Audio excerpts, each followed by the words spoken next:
Action from the American Islam Forum for Democracy, Zuhdi Jasser, and from the America Together Foundation, Mike Gauss is with us.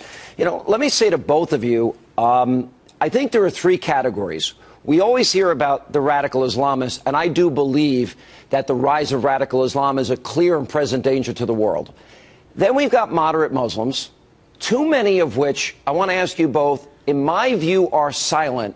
Very few fit into the category of both you, Michael, and you, Zuhdi, that are willing to confront and condemn those that hijack this religion. Am I right, Zuhdi?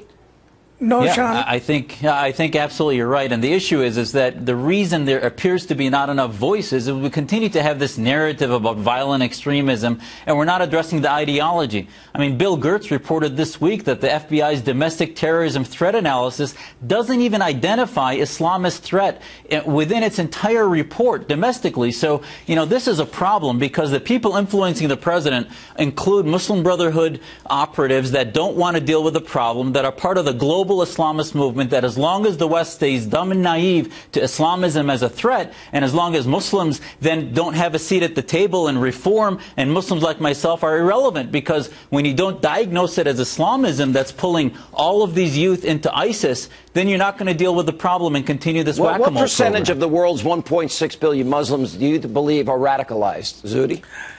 Well, I think militant-wise, it's 5 to 10%, but ideologically, that are nonviolent, but feeding this ideology of Islamo-patriotism against the West, I think it's 20, 30%, and we need to better study that. And what about, and the moderate voices that are silent, Michael, there are many of them.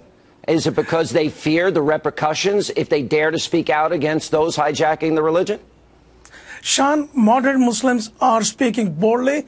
In fact, not in big numbers, Michael. I hate to tell you, you are the exception. Zuhdi, what do you think? Exception of the rule? Sean, there is an article at Huffington Post today, and it has appeared also yesterday. It calls for reform, calls for Muslims to denounce the old-time scholars. And how many can you name that are doing it? I had an imam on the program last night. He wouldn't even admit Hamas, whose charter says obliterate Israel, is a terror organization.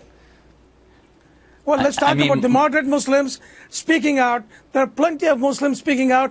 I think if the media gives them an opportunity, there is enough voices. Come on. I get a lot of calls. Yes, Sean, I get a lot of calls. Mike, you're anesthetizing the world to the problem, including Muslims. The reason they don't think there's a voice, is because you're not acknowledging that we have a problem in our leadership that's in denial and says, well, let's just denounce terrorism, but let's not denounce the Islamic State that's perpetrated by almost every Islamic majority country, carries most of the ideology that ISIS is basically doing frontally in front of the world.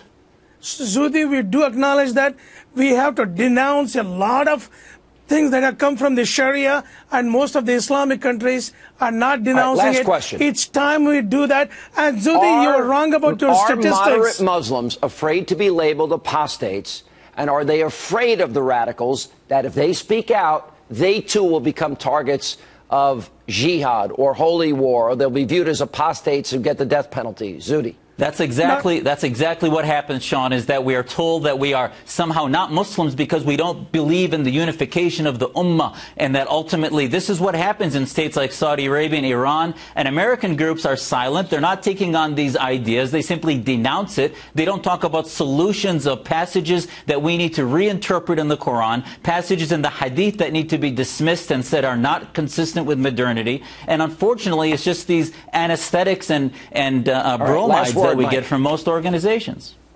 Zuhdi, there is an article in Huffington Post last week that calls for exactly what you're talking about. Nobody reads the Huffington Post, Mike, with all due respect. I mean, that's hardly the vast majority of moderate Muslims speaking out against radicalism.